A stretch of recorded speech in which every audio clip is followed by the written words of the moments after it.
Nissan calls the new Pathfinder the next generation SUV. That's basically code for we've largely given up on off-road. But for most of their buyers, I bet that's a bullseye. Let's check out the 2013 Pathfinder in four-wheel drive trim and platinum level. Check the tech.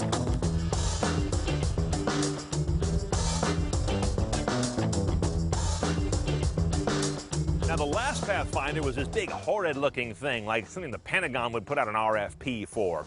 This is a pretty boy. You can see it's got a lot of the DNA from the Infiniti JX. And under the skin, things are different as well. No longer body on frame. It's now a unibody vehicle, like a car. In fact, it shares a platform with the Murano and the Maxima. The big engines are gone too. You used to get a 4-liter V6 or a 5.6 V8. No more. Now, single engine, 3.5-liter V6, an old standby. If you're having trouble spotting the new generation Pathfinder, just look for the second row door handles. For the first time ever, they're not on the C-pillar. They're down on the door. Now inside, this thing is Infiniti everywhere. Yeah, it's a Nissan, but they've really brought a lot of Infiniti cues up in a lot of Nissans lately, and this one's gotten a huge dose of it. Here are the things to look for. In the center of the two dials, you've got this nice LCD screen, not that crunchy 8-bit nonsense that Nissan did forever, ruining their dashboards. Beautiful gauges as well.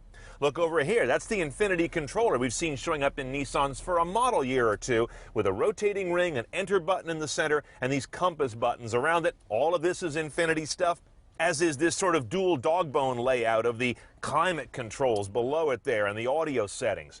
Now, since we have the platinum trim here, we have some nice features in the dash. The navigation system is one of them. You don't get that in every Pathfinder, as you might imagine. Beyond that, nothing really new here. We've seen this sort of look of map. It'll give you all kinds of different views. There's a great bird's eye view, but it still looks a little childish to me. And sometimes the streets are incredibly tortured. They haven't done a great job of calling out a lot of those street labels in this current generation, which goes back years now. And if you don't want to use the controller or the dedicated buttons or the touchscreen because you're picky that way, you can always use the voice command, which is, I'd say, basic but very robust. Would you like to access phone? Navigation.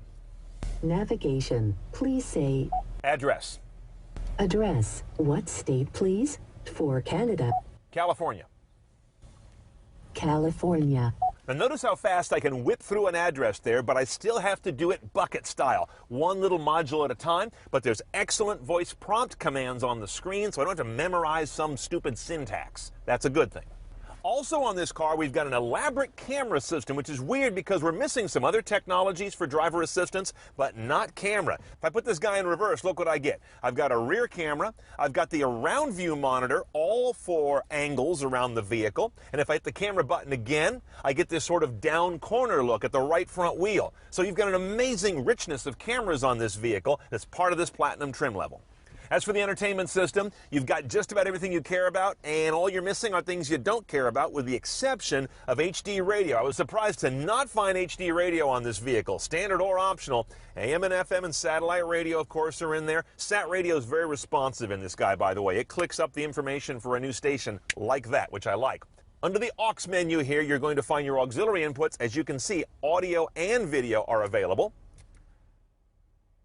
There's CD and or DVD here in this slot, and Bluetooth streaming has good Metatag support. We also have a rear seat entertainment system on this guy that's a little something out of the 90s. You got dual screens in the back that can watch a DVD or a portable plugged in through RCA jacks. But the kids are going to have an iPad. They're never going to use that. Don't waste your money.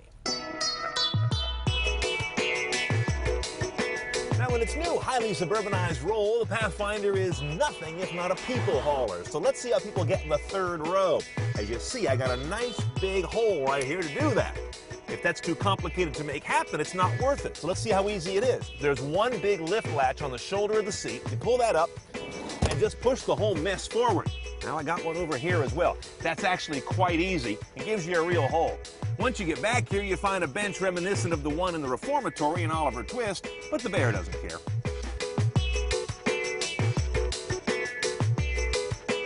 I must say, Nissan deserves yet another award for this implementation of their legendary V6, in this case, for ugliest engine bay.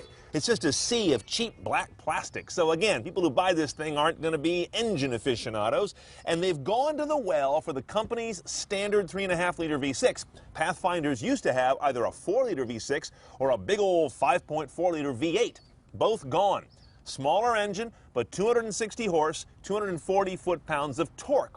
Moves this roughly 4,400-pound beast up to 60 in around 7.5 seconds. Nissan doesn't actually publish a number, while delivering 1925 mpg, and that's all-wheel drive. That's a pretty good number for the size and weight of this vehicle being lugged around by this engine. If you go with two-wheel drive, you get a little bump in mpg to 2026.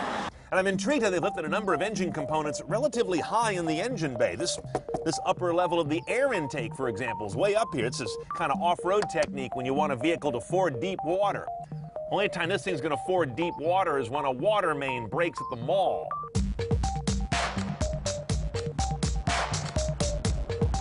So what's it like driving a 13 Pathfinder? It's like a big old bowl of vanilla ice cream. It's very vanilla. Interestingly, it's one of the few vehicles I've seen lately whose automatic transmission, we'll talk about that in a minute, does not have a shiftable gate or a sport mode or paddles. Now, this is not truly an automatic. It's a continuously variable transmission, and I'm ready to pronounce it perhaps the best ever made.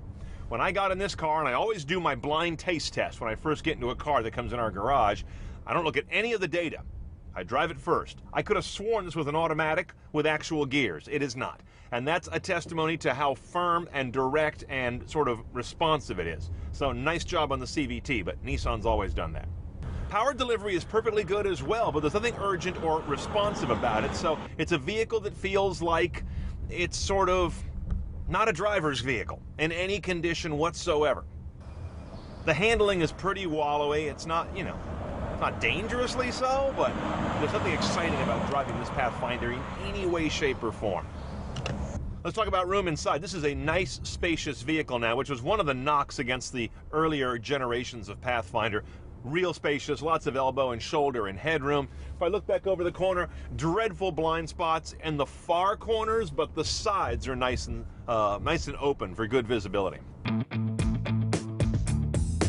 Okay, let's price a 2013 Pathfinder. Platinum trim, pretty much near the top of the stack, about $42,000.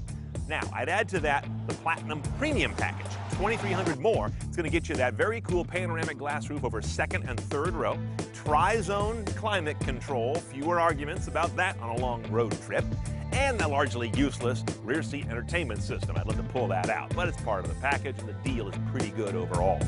So all in, it's a prettier Pathfinder. It's car-based. It has a one-choice smaller engine, retains credible all-wheel drive, and much better fuel economy. Nothing impressed me about driving it, but that isn't the point in this guy. It hauls people and stuff well while being very suburban, and that's going to be a bullseye on the intended buyer.